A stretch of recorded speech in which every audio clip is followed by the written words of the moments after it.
Et ce livre est un véritable carton en librairie, plus de 120 000 exemplaires vendus. Ça s'appelle « Dieu, la science, l'épreuve ». Il est écrit par Michel-Yves Bolloré et Olivier Bonnassy, qui sont tous les deux avec nous. Bonjour, monsieur Bolloré. Bonjour, Olivier. Bonjour, monsieur Bonnassy. Bonjour. Merci d'être là pour évoquer ce livre et le succès. Comment est-ce qu'on explique 120 000 livres vendus, 120 000 exemplaires? Je ne sais pas si vous vous y attendiez, mais c'est quand même pas mal au niveau de l'édition. Écoutez, finalement, c'est assez compréhensible parce que la question de l'existence de Dieu, le livre ne parle ni de religion ni de foi, c'est uniquement la question de savoir s'il existe un grand horloger derrière cette magnifique horloge qu'est l'univers. Eh bien, je pense que cette question, au fond, finalement, toute personne doit se la poser au moins une fois dans sa vie. D'autant plus qu'elle est liée à une question qui intéresse directement les gens, c'est de savoir s'il existe une vie après cette vie. Voilà, et ça touche les gens de savoir. Évidemment, si Dieu n'existe pas, il n'y a pas de vie après cette vie, c'est bien clair. Et par contre, si Dieu existe, s'il existe un Dieu créateur, eh bien, il y aura sans doute une vie après cette vie. Donc finalement, c'est une question qui touche les gens. La deuxième raison, je pense, du succès, c'est qu'en fait, finalement, au fond, maintenant, les gens sont très partagés.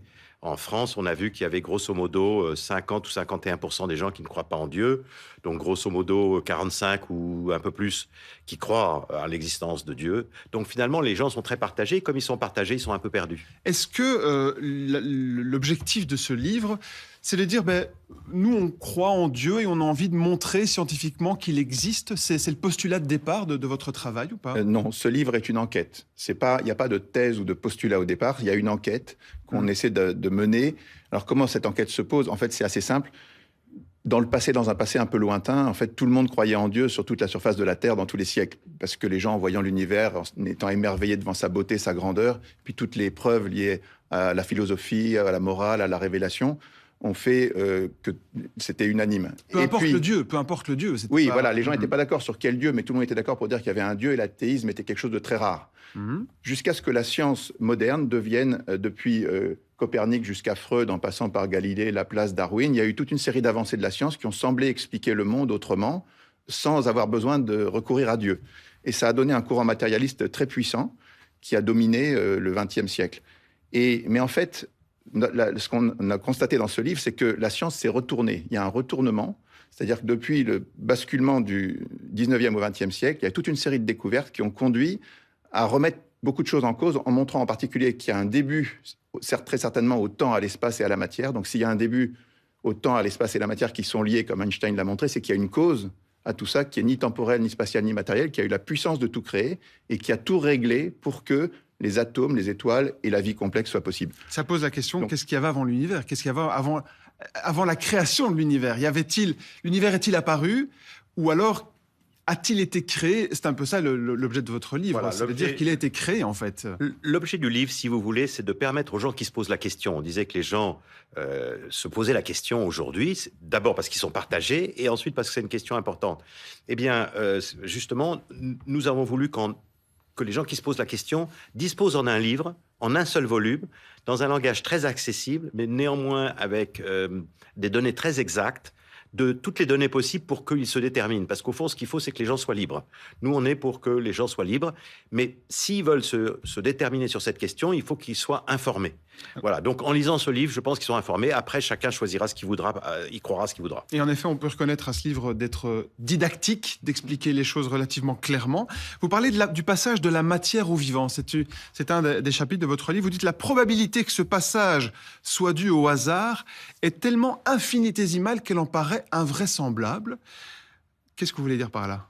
Non, ce qu'on veut dire, c'est que dans le passé, les gens ont cru à la génération spontanée. Ils pensaient qu'on passait de manière très spontanée de l'inerte au vivant, que c'était quelque chose de très simple.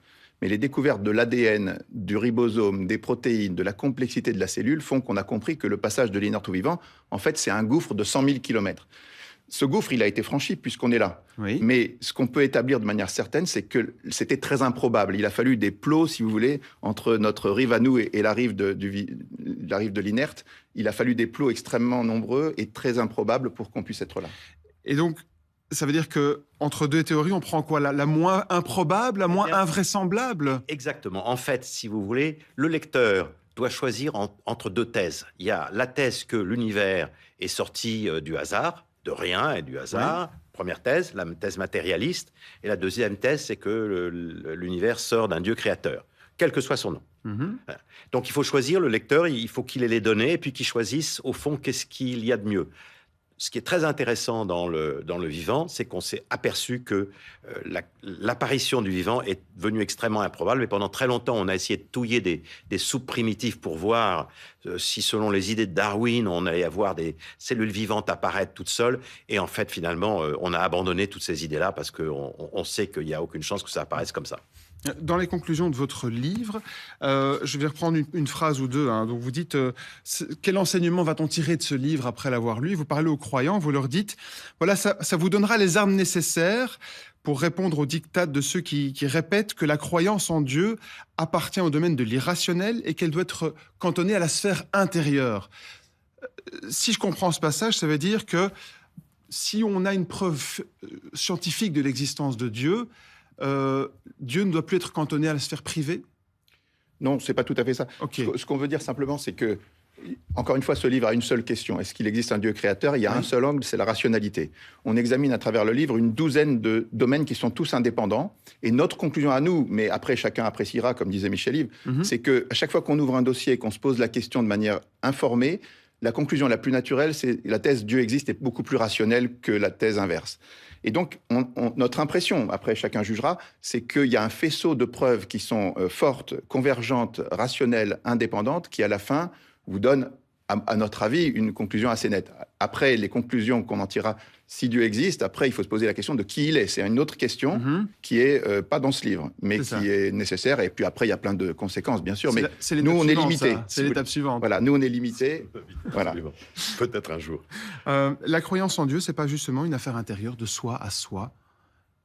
Alors, d'une certaine façon, on peut dire qu'il y a deux manières d'aborder la question de l'existence de Dieu. Il y a bien entendu tout ce qui est la sphère intérieure. Et on a trop remis les gens en disant, au fond, ce qui est rationnel, c'est la science et de ne pas croire en Dieu. Ce que nous montrons dans ce livre, c'est qu'il y a deux croyances. Le matérialisme est une croyance. Les gens ne s'en rendent pas bien compte. Les matérialistes sont des gens qui croient. Et ils croient à plein de trucs, en fait. Ils croient que, par exemple, l'univers n'a jamais eu de début. Parce que pour eux, un début à partir de ex nihilo, à partir de rien, c'est pas possible. Bon, donc en fait, le matérialisme est une croyance. Ce que nous montrons, je pense, dans ce livre, c'est que maintenant, cette croyance, au fond, elle est devenue relativement irrationnelle. Et c'est l'objet de ce livre qui s'appelle « Dieu, les sciences, la preuve, l'aube d'une révolution ». C'est paru chez Guitra et Daniel Éditeur. Bien, merci beaucoup Olivier Bonacier, merci beaucoup Michel-Yves Bolloré d'être venu nous en parler. Merci. Et ce soir, après le RTL Info 19h, rendez-vous avec le magazine Tout s'explique.